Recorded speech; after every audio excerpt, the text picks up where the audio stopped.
The Ancient City. A study on the religion, laws, and institutions of Greece and Rome. Numa Denis Fustel De Coulanges.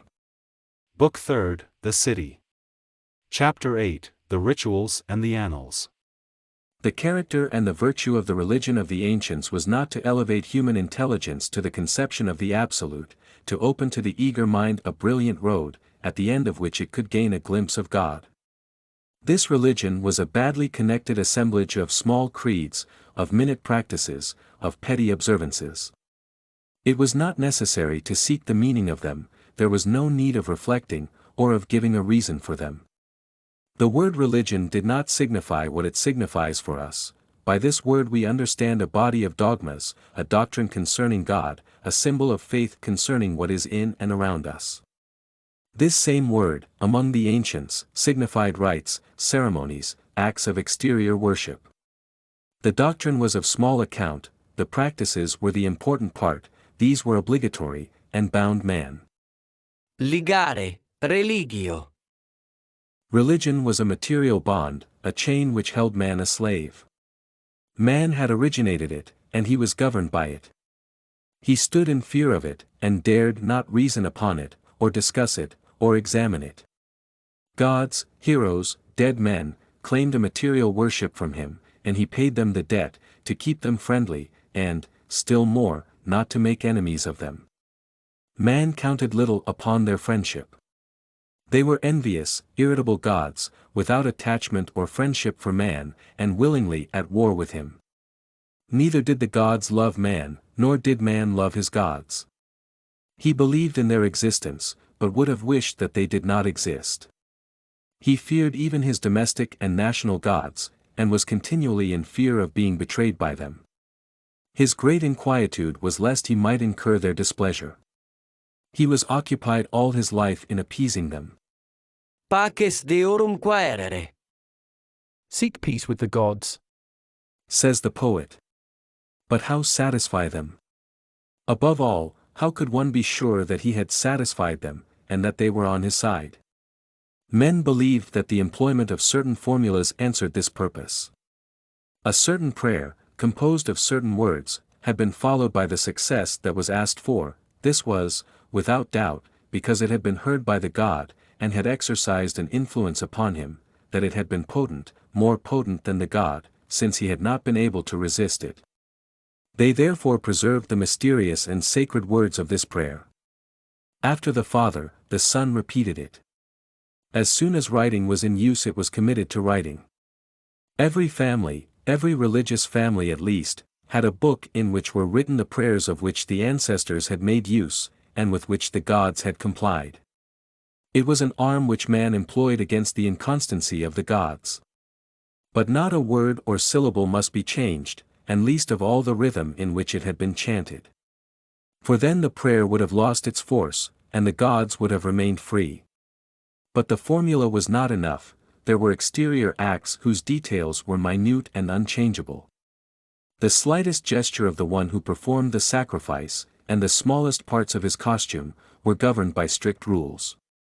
In addressing one god, it was necessary to have the head veiled, in addressing another, the head was uncovered, for a third, the skirt of the toga was thrown over the shoulder.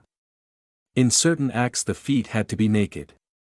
There were certain prayers which were without effect unless the man, after pronouncing them, pirouette on one foot from left to right. The nature of the victim, the color of the hair, the manner of slaying it, even the shape of the knife, and the kind of wood employed to roast the flesh, all was fixed for every god by the religion of each family, or of each city. In vain the most fervent heart offered to the gods the fattest victims. If one of the innumerable rites of the sacrifice was neglected, the sacrifice was without effect, the least failure made of the sacred act an act of impiety.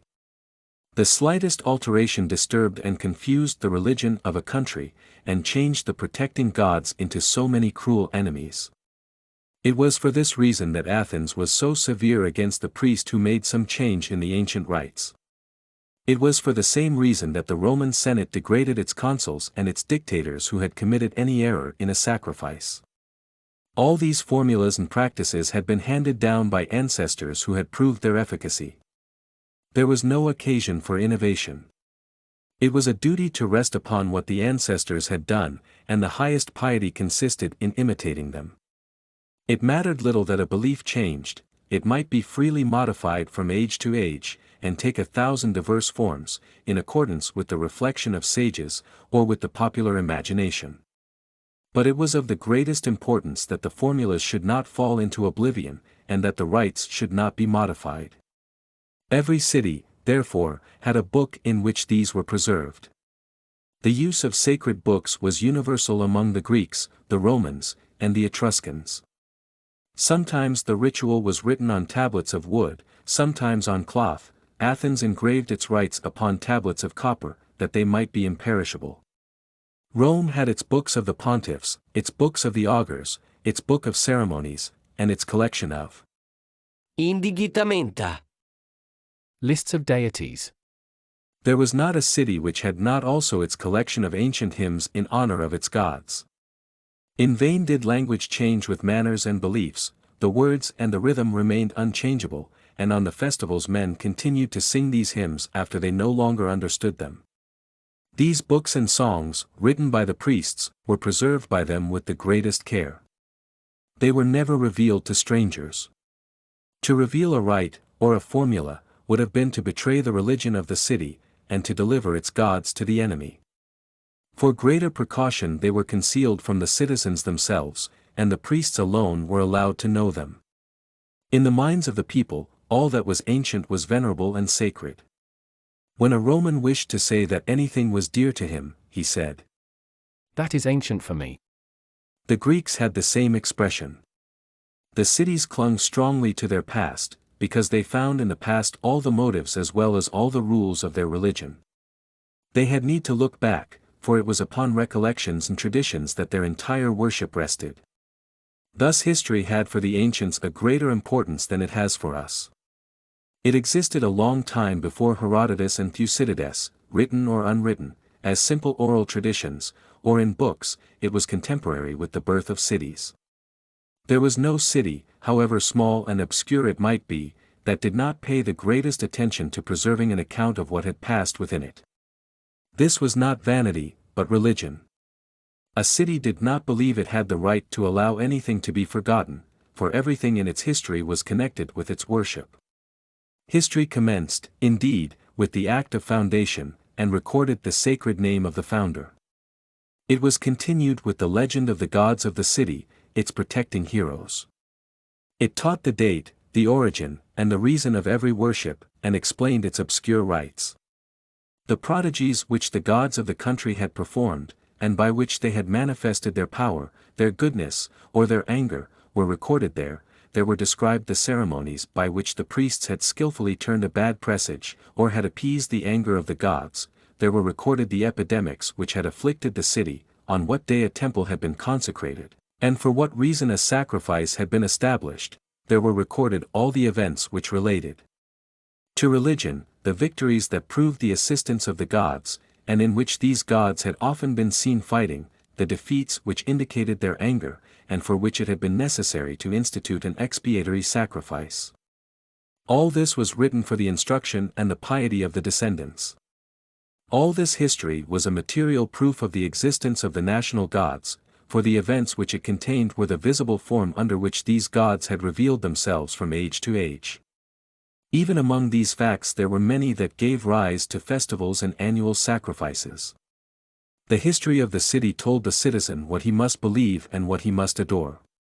Then, too, this history was written by priests.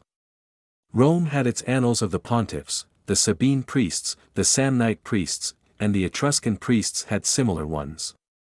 Among the Greeks there has been preserved to us the recollection of the books or secret annals of Athens, Sparta, Delphi, Naxos, and Tarentum. When Pausanias traveled in Greece, in the time of Hadrian, the priests of every city related to him the old local histories. They did not invent them, but had learned them in their annals. This sort of history was entirely local. It commenced at the foundation, because what had happened before this date was of no interest to the city, and this explains why the ancients have so completely ignored their earliest history. Their records related only to affairs in which the city had been engaged, and gave no heed to the rest of the world. Every city had its special history, as it had its religion and its calendar. We can easily believe that these city annals were exceedingly dry, and very whimsical, both in substance and in form. They were not a work of art, but a religious work. Later came the writers, the narrators, like Herodotus, the thinkers, like Thucydides. History then left the hands of the priests, and became something quite different. Unfortunately, these beautiful and brilliant writings still leave us to regret the early annals of the cities, and all that they would have taught us of the beliefs and the inner life of the ancients. But these books, which appear to have been kept secret, which never left the sanctuaries, which were never copied, and which the priests alone read, have all perished, and only a faded recollection of them has remained. This trace, it is true, has a great value for us.